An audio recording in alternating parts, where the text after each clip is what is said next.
ఈరోజు మంచి శుక్రవారం ఎలా అయ్యిందండి అని అంటారు. అందరికీ అదొక క్వశ్చన్. దాన్ని మంచి శుక్రవారం అని ఎలా పిలుస్తాం? ఇంత ఇబ్బంది పెట్టారు యేసు ప్రభువుని, ఇంత ఘోరమైన నరకమైన మరణం దేవునికి సంభవించింది. అప్పుడు మంచి శుక్రవారం అని ఎలా ఎలా పిలుస్తారు అని అనుకుంటే కనుక, వన్స్ అండ్ ఫర్ ఆల్ మన పాపాలన్నిటికీ దేవుడు ఒక్కసారి ఆన్సర్ ఇచ్చేశాడండి.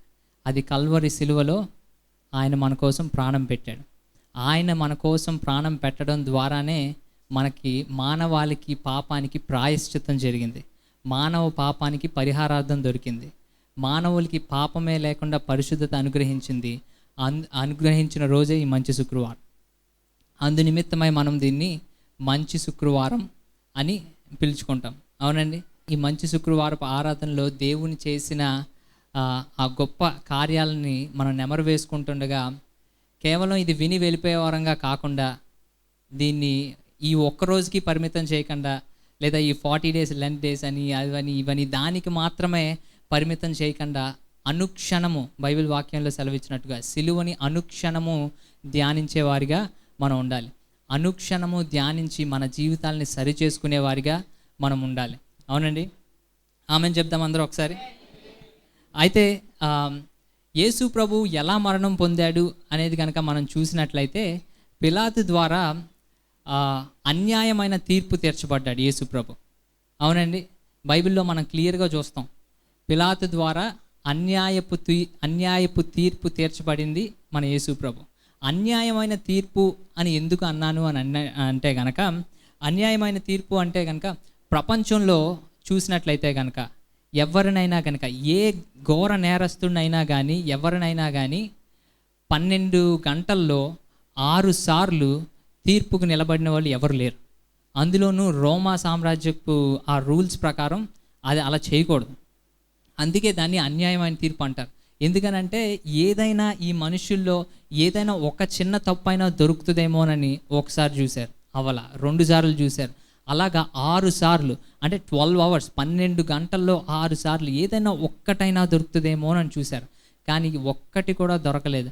అయినా కానీ వారి కేకల ద్వారా వారు చేయలేని పనులన్నీ కూడా యేసు ప్రభు మీద మోపి ఆయన నేరస్తుడిగా చేశారు అక్కడ 12 గంటల వ్యవధిలో. అది కాకుండా రోమన్ రూల్స్ ప్రకారం, ఆ సెంచురియన్ రూల్స్ ప్రకారం సాయంత్రం చీకటి పడిన సమయంలో ఎవ్వరికి మరణ శిక్ష విధించకూడదు. అది రోమన్ రూల్ ఒకటి. అయినా కూడా వాళ్ళు రాత్రిపూట శిక్ష విధించడమే కాకుండా, వాళ్ళు ఆ 6 గంటల తర్వాత మరణశిక్ష విధించడమే కాకుండా దాన్ని అమల్లోకి రాత్రే తీసుకొచ్చేయడానికి ప్రయత్నాలు చేసి ముందుకు కొనసాగారు దాంట్లో ఎలాగైనా. కానీ యేసు ప్రభు వారు పుట్టిందే మరణించడం కోసం, మన పాపాలని పరిహరించడం కోసం. ఇంకొకటి విషయంగా మనం చూసుకున్నట్లయితే కనుక, యేసు ప్రభు వారు ఇంకా రోమన్ రూల్స్ ప్రకారం యేసు ప్రభు వారి సైడ్ కూడా వినాలి. 2 వైపులా ఇరువైపులా వినాలి. అడ్వకేట్గా ఎవరన్నా ఉండాలి. అది వాళ్ళ రూల్. కానీ యేసు ప్రభు అంగీకరించలేదు. యేసు ప్రభు దాన్ని వినియోగించుకోలేదు. ఎందుకనంటే ఆయన వచ్చిందే మరణించడం కోసం, మన పాపాలని పరిహరించడం కోసం, మన పాపానికి ప్రాయశ్చిత్తం చేయడం కోసమే ఆయన భూలోకానికి వచ్చాడు. అందుకే సిలువ వేయబడ్డాడు.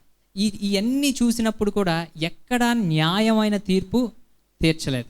మొత్తం అన్యాయమే జరిగింది మొత్తం. కానీ పిలాతు ద్వారా మొత్తం అన్యాయపు తీర్పు తీర్చబడి సిలువకి ఎక్కించారు. ఆ రాత్రికి రాత్రే మొత్తం అయింది. మొత్తం ఇంకా మరణశిక్ష విధించిన తర్వాత దాదాపుగా ఉదయం 9 గంటల నుంచి మధ్యాహ్నం 3 గంటల వరకు ఆయన సిలువలో వేలాడారు.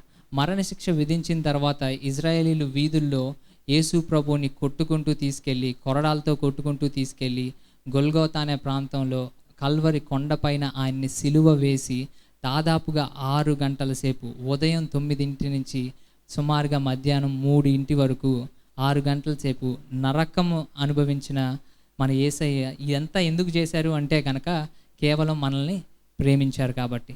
ఈ 6 గంటలు కూడా నరకం అంటే దాన్ని ఇంగ్లీష్లో ఏమని ఉంటుందంటే ఇన్ఎక్స్ప్రెసిబుల్ పెయిన్ అంటారు.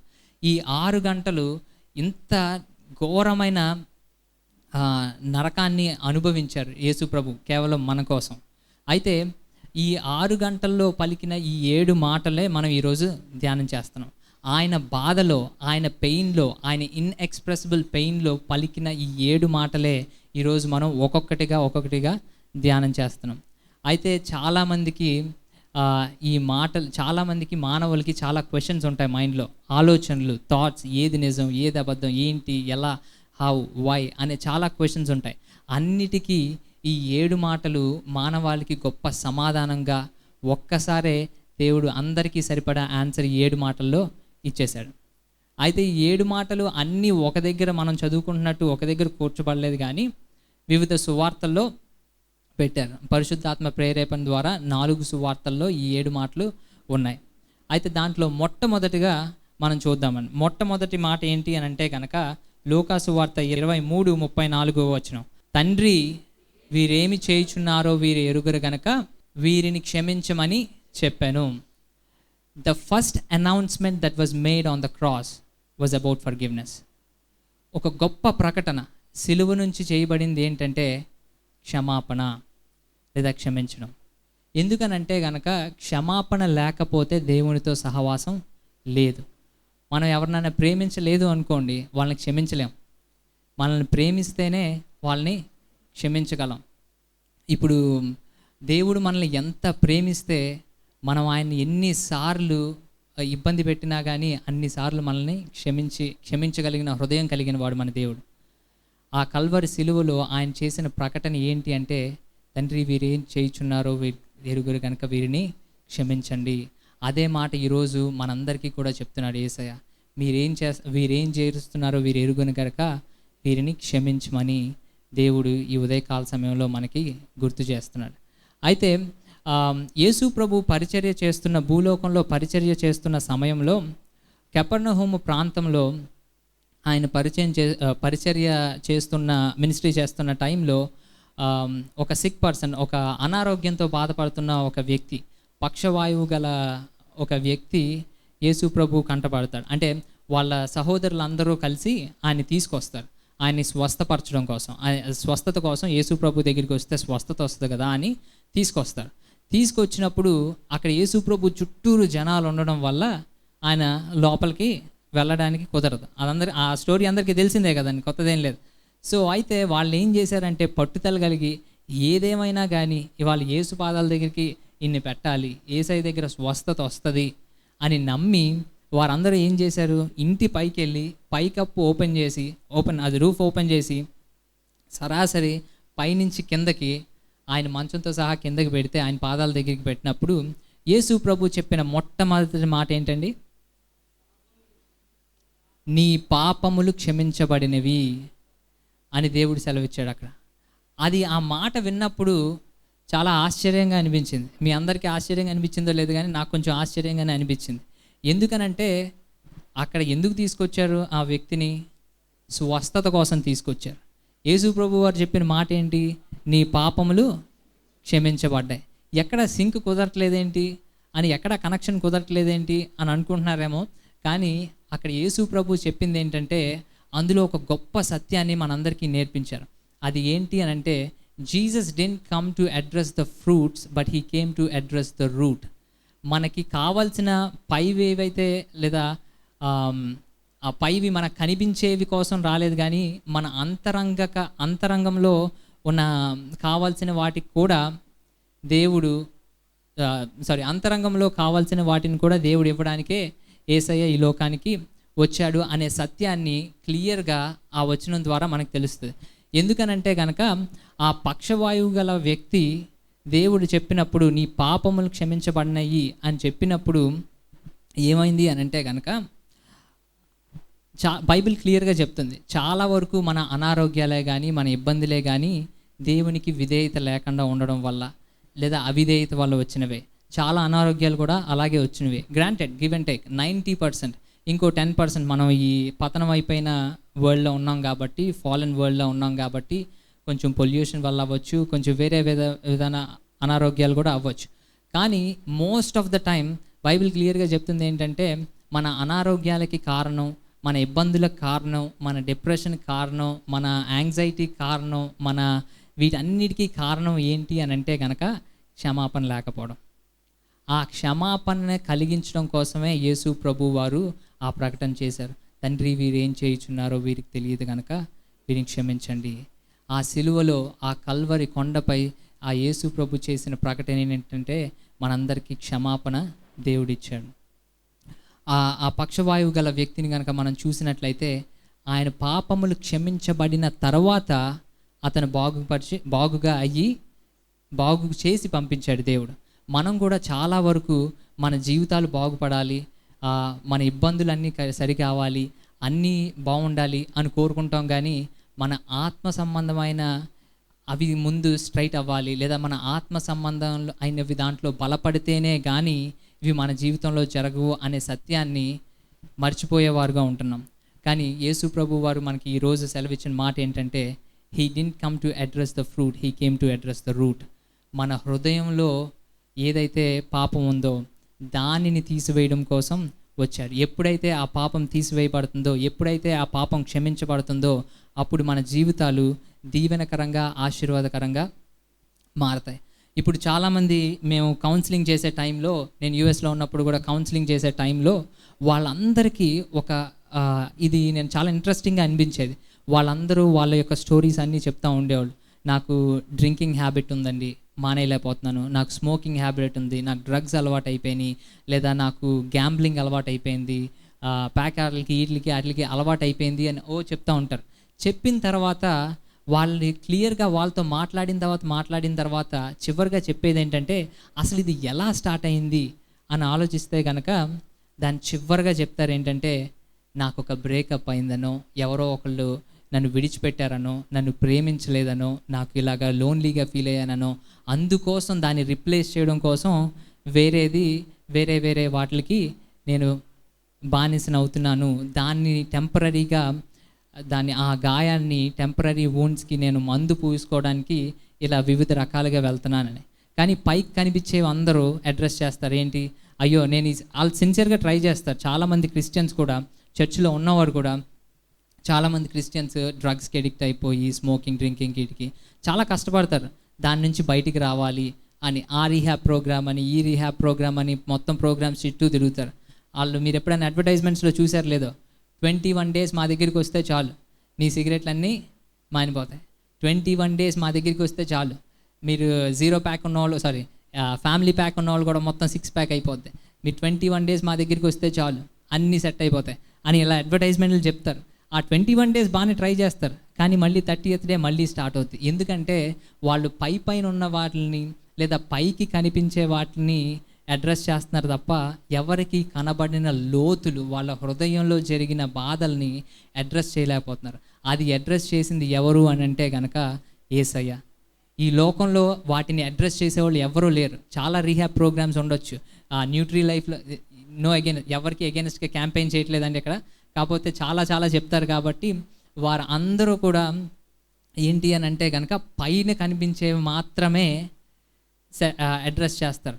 కానీ యేసు ప్రభు ఒక్కడే మన అంతరంగంగా ఎరిగిన దేవుడు. ఆయన మన అంతరంగాన్ని ఎరిగి మన పాపాలని క్షమించగలిగిన ఒకే వ్యక్తి ఎవరైనా ఉన్నారు అంటే కనుక అది మన ప్రభు అయిన యేసుక్రీస్తు. గొల్గోతా కొండపైన కల్వరి సిలువలో ఆయన చేసిన మొట్టమొదటి ప్రకటన ఏంటి అని అంటే కనుక క్షమాపణ. మనకి క్షమాపణ కలిగింది, మన పాపాలకి క్షమాపణ వచ్చింది. ప్రతి ఒక్క పాపములు ఎంత పెద్ద పాపమైనా, ఎంత ఘోర పాపమైనా ఎప్పుడైతే యేసు ప్రభు దగ్గరికి వస్తారో, ఎప్పుడైతే ఆయన వైపు తిరిగి చూసి తండ్రి నాకు మీ క్షమాపణ కావాలి అని అడుగుతారో, వారందరికీ యేసు ప్రభు సిలువలో చేసింది ఏంటంటే, సిలువలో ఇచ్చింది ఏంటంటే క్షమాపణ.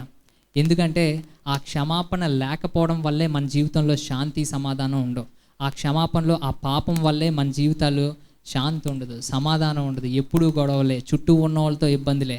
కానీ అందరూ ఏమనుకుంటారు, చుట్టూ ఉన్న వాళ్ళందరితో బాగుండాలి, నేను సంతోషంగా ఉండాలి, శాంతి సమాధానం కావాలనుకుంటారు. కానీ మనలో ఉన్న పాపాన్ని మాత్రం క్షమించబడాలి, తీసివేయబడాలి అని కోరుకోరు. పైన ఉన్న వాటిని ఎంతసేపు అడ్రస్ చేసినా కానీ ఎప్పుడైతే మన హృదయంలో మన పాపం అనేది క్షమించబడకపోతే మనం ఎప్పుడు సరిచేయబడలేము.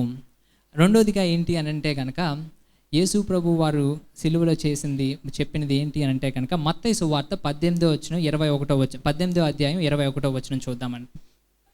పేతురు ఆయన యొద్దకు వచ్చి, ప్రభువా, నా సహోదరుడు నా ఎడల తప్పిదం చేసిన ఎడల నేను ఎన్ని మార్లు అతన్ని క్షమించవలను? 7 మార్లు మట్టుకా అని అడిగాను. ఒక నిమిషం చాలండి. ఇక్కడ ఈ చదవబడిన వాక్యం ఏంటంటే, ఈ రెండోదిగా ఏం చెప్పాలని ఆశపడుతున్నానంటే, ముందు మనం క్షమించబడాలి. దాని తర్వాత మనం క్షమించబడిన తర్వాత ఇతరులను కూడా మనం క్షమించబడే వారిగా ఉండాలి.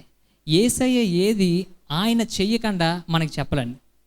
మన ప్రభు అయిన యేసుక్రీస్తు ఎలాంటి దేవుడు అంటే, ఏదైనా ఆయన చేసిన తర్వాతే మనకు చెప్తాడు. ఇక్కడ పేతురు వచ్చి యేసు ప్రభువుని అడుగుతాడు, ప్రభువా ఎన్నిసార్లు క్షమించాలి ఎవరన్నా తప్పు చేస్తే అని. ఓల్డ్ టెస్ట్మెంట్ టైమ్స్ ప్రకారం ఆమోసు గ్రంథం, మీరు ఇప్పుడు తీయక్కర్లేదు కానీ రెఫరెన్స్ చెప్తానండి. ఆమోసు గ్రంథం 1వ అధ్యాయం 3వ వచనం కానీ, లేదా 2వ అధ్యాయం 6వ వచనం కానీ మీరు ఇంటికి వెళ్ళిన తర్వాత ఒకసారి చదివితే, ఈ ఓల్డ్ టెస్ట్మెంట్ టైమ్స్లో ఏంటి అని అంటే కనుక, ఎవరైనా తప్పు చేస్తే 3 సార్లు క్షమించమని రబ్బాయిలు వాళ్ళు చెప్తారనమాట. సో వాళ్ళు చెప్పిన తర్వాత 3 సార్లు క్షమించాలి అని. కానీ పేతురు ఇక్కడికి వచ్చి అంటున్నాడు, ప్రభువా నేను ఓల్డ్ టెస్ట్మెంట్లో లాగా లేదా పాత నిబంధనలో చెప్పినట్టు 3 సార్లు క్షమించలేదు, నేను 7 సార్లు క్షమించాను, నన్ను పొగడండి ఇప్పుడు అన్నట్టుగా యేసు ప్రభు దగ్గరికి వచ్చాడు. ప్రభువా పొగుడుతాడేమో అనుకున్నాడు యేసు ప్రభు పొగుడుతాడు, బలా మంచి ఇది చేసావు అబ్బాయి, 3 సార్లే అన్నా కానీ నువ్వు ఏకంగా 7 సార్లు క్షమించావా అని అంటాడేమో అని అనుకున్నటప్పుడు యేసు ప్రభు ఆన్సర్ ఇచ్చింది ఏంటండి, అతనితో ఇట్లా, నేను 7 మార్లు మటుకే కాదు 70 ఏళ్ళు మార్లని నీతో చెప్పుచున్నాను. అంటే NASB ట్రాన్స్లేషన్, ఇంగ్లీష్ ట్రాన్స్లేషన్ ప్రకారం చూసుకుంటే కనుక 70 × 70 × 7 490 టైమ్స్. లేదు కాదు అని చూసుకున్నట్లయితే కనుక వేరే NIV ట్రాన్స్లేషన్లో కొంతమంది ఏం చెప్తారంటే స్కాలర్స్ 77 సార్లు అంటారు. అది ఎందుకు అంటే దాని థియాలజీ అంతా ఆది కాండంలో వచ్చింది. అబీమెలెకు 77 సార్లు, మొత్తం 7 2 కంప్లీషన్ నెంబర్స్ కాబట్టి అలాగే 77 సార్లు అంటారు. సో ఏదేమైనప్పటికీ కూడా యేసు ప్రభు పేతురుకి ఇచ్చిన ఆన్సర్ ఏంటంటే 77 సార్లు క్షమించాలి అన్నాడు. అది ఎందుకు చెప్పాడు అంటే కనుక యేసు ప్రభు అది చేయకుండా చెప్పలేదు, ఆయన నెరవేర్చి చెప్పాడు. యేసు ప్రభువుకి జరిగిన అఫెన్సెస్ చూసుకుంటే, అవమానించబడిన ఆ సంఘటనలు చూసుకుంటే ఆయన జీవితం అంతట్లో 490 కంటే కొన్ని వందల సంఖ్యలో ఎక్కువ ఉన్నాయి. ఆయన అన్న మాట ఏంటంటే, అన్ని అఫెన్సెస్, అన్ని అవమానాలు, అన్ని ఇబ్బందులు గుండా యేసు ప్రభుని సిలువలో పెట్టినా కూడా ఆయన చెప్పిన మాట ఏంటంటే, తండ్రి వీరేం చేయుచున్నారో వీరు ఎరుగురు కనుక వీరిని క్షమించండి. ఆయన చేసి మనకు చూపించాడు. సో మనం కూడా ఇతరులని క్షమించేవారిగా ఉండాలి. కొంతమందిని చూడండి, ఏదైనా ఒక్క తప్పు చేశారనుకోండి, జీవితాంతం అయిపోయిన తర్వాత మాకు అక్కడ మేము అపార్ట్మెంట్లో ఉండేటప్పుడు రోజు కొత్తగా పెళ్ళైన వాళ్ళకి అనుకుంటా రోజు గొడవ అయిన తర్వాత ఎవ్రీ వీక్ మా కౌన్సిలింగ్ కార్డు ఇచ్చేవాళ్ళం, మాకు డబ్బులు వచ్చాయి, ఆయన ఎవ్రీ వీక్ వచ్చేవాడు. ఏంటి బాధ అంటే కనుక ఎన్నిసార్లు సారీ చెప్పినా మళ్ళీ ఆ ఫస్ట్కి వెళ్తుందంట. నాకు కాదు సార్ కౌన్సిలింగ్, ఆవిడకి ఇవ్వాలి సార్ కౌన్సిలింగ్ అని. సో ఎన్నిసార్లు క్షమించడం కానీ లేదా క్షమించాము అని చెప్తాం కానీ క్షమించాం, అది అలాగే మైండ్లో ఉంటుంది. మన ఇళ్ళల్లో కూడా అంతే, ఒక మాట ఎవరన్నా పొరపాటున ఒకసారి అన్నారనుకోండి, అది అలా గుర్తుపెట్టుకుంటారు, దాన్ని ధ్యానిస్తూ ఉంటారు 24 గంటలు. వాక్యం ధ్యానించరు, దానిని 24 గంటల్లో 48 గంటలు ధ్యానించి ఆ వాక్యానుసారంగా నడవరు, కానీ దాని తగిన విధంగా అడుగులేస్తూ ఉంటారు. ఏది చేసినా మళ్ళీ చివరికి అక్కడికే వస్తారు. మళ్ళీ ఏమనంటే అప్పుడు క్షమించాను, మళ్ళీ ఇది కొత్తది. సో ఇది మన క్షమాపణ, ఇలా ఉంటాయి. కానీ క్షమాపణ అనేది ఒకసారి, నేను ఎవరిని తక్కువ చేయట్లేదండి. అంటే ఇప్పుడు మీకేం తెలుసు సార్, మాకు ఎంత ఘోరంగా వెళ్ళి ఇది చేశారో, మా ఫ్రెండ్స్ మమ్మల్ని ఎంత ఇబ్బందులు పెట్టారో, లేదంటే మా భర్త నన్ను ఎంత ఇది చేశాడో, మా భార్య ఎంత ఇది చేసిందో, గొడవలు ఏదైనా మీకేం తెలుసు అది ఇదని అనుకుంటారేమో. ఎందుకు ఎక్కువ ఇలాగా చేశారు ఏంటి అని క్షమించలేకపోవడం, ఇది ఇలాగ ఎందుకు అని అంటే కనుక ఆలోచిస్తే కనుక వారి హృదయాలు సరి ఉండవు, వారు ఎంతసేపు దాని చుట్టూనే తిరుగుతూ ఉంటారు. కానీ యేసు ప్రభు చెప్పిన మాట ఏంటంటే, మీరు క్షమించబడిన తర్వాత ఇతరులని క్షమించేవారిగా ఉండాలి. ఇర్మియా గ్రంథం 29:11 ఏమంటారు, for I know the plans that I have for you, plans to have hope and future. So మనకి దేవుడు మన పట్ల కలిగిన ప్రణాళికలు మనల్ని హెచ్చింపజేయడానికే తప్ప, ఒక మంచి ఫ్యూచర్కే తప్ప హాని చేయడానికి కాదు. ఎంతసేపు అయిపోయిన దాంట్లోనే ఎలాడుతూ దాన్నే పట్టుకొని దాన్నే తిరిగితే కనుక మనం ముందుకి వెళ్ళలేం. దేవుని క్షమాపణ కల్వరి సిలువలో ఆయన మనకిచ్చిన క్షమాపణ పొందుకొని ఇతరులకి ఆ క్షమాపణ పంచేవారిగా మనం ఉండాలి. చివరిగా నేను ఇది ఒక ఇలిస్ట్రేషన్ చెప్పి నేను ముగిస్తానండి. అయితే నేను ఒకళ్ళ ఇంటికి వెళ్ళాను, ఫ్రెండ్స్ ఇంటికి. అయితే నేను కొంతమంది ఫ్రెండ్స్ వస్తున్నాం అని చెప్పంగానే వాళ్ళ ఇల్లంతా సదిరారు. కాకపోతే వాళ్ళు చేసిన పని ఏంటంటే ఎప్పుడు ట్రాష్ తీయడానికి వస్తారు. ఆ మంత్ వాళ్ళు ట్రాష్ బిల్ కట్టలేదంట. చెత్త ఎత్తే వాళ్ళు వస్తారు కదా, ఆ ట్రాష్ బిల్ కట్టలేదంట. మర్చిపోవడం వల్ల ఏదో అయ్యింది. అయితే కొంచెం ట్రాష్ ఒకరోజు ఉంచారు, రెండో రోజు ఉంచారు, మూడో రోజు ఉంచారు. మేము 10వ రోజు వస్తున్నాం అనుకున్నాం, మా కర్మ కొద్దీ మాకు తెలియదు అది. సో ఆ 10 రోజులు ఉన్న ట్రాష్ క్యాన్లు అన్నీ ఏం చేశారంటే మేము వస్తున్నామని చెప్పి పైనంతా చక్కగా అలంకరించారు, కానీ లోపలికి వెళ్తే ఆ ట్రాష్ అంతా దాన్ని ఏమంటారు, వంటగదుల కింద, దాని కింద, దీని కింద, ఎక్కడ పడితే అక్కడ కుక్కేశారు. అప్పటికే తేడా కొడుతుంది, ఏంటా డిఫరెంట్ స్మెల్ వస్తుంది ఏంటో అనుకున్నాం. సర్లే లైట్లే అని సరే మమ్మల్ని అప్పుడు భోజనానికి ఆఫర్ చేశారు కరెక్ట్గా. సరే అని చెప్పి నాకు ప్లేట్ నచ్చగా నేను లోపలికి వెళ్ళి వేరే ప్లేట్ తెచ్చుకుంటానని లోపలికి వెళ్ళి చూసిన తర్వాత నాకు వెంటనే ఫోన్ వచ్చిందండి, మళ్ళీ వస్తానని చెప్పి అక్కడి నుంచి మళ్ళీ రాలా. ఎందుకనంటే అది చూసిన తర్వాత అంత చెత్తగా ఉన్నది, చూసిన తర్వాత అంత చెత్త పేరుకుపోయిన తర్వాత చూసిన తర్వాత అక్కడ ఉండబుద్ధి అవ్వాల. ఆ స్మెల్కి దీనికి నాకు అసలు ఉండబుద్ధి అవ్వాల, వెళ్ళిపోయాం అక్కడి నుంచి.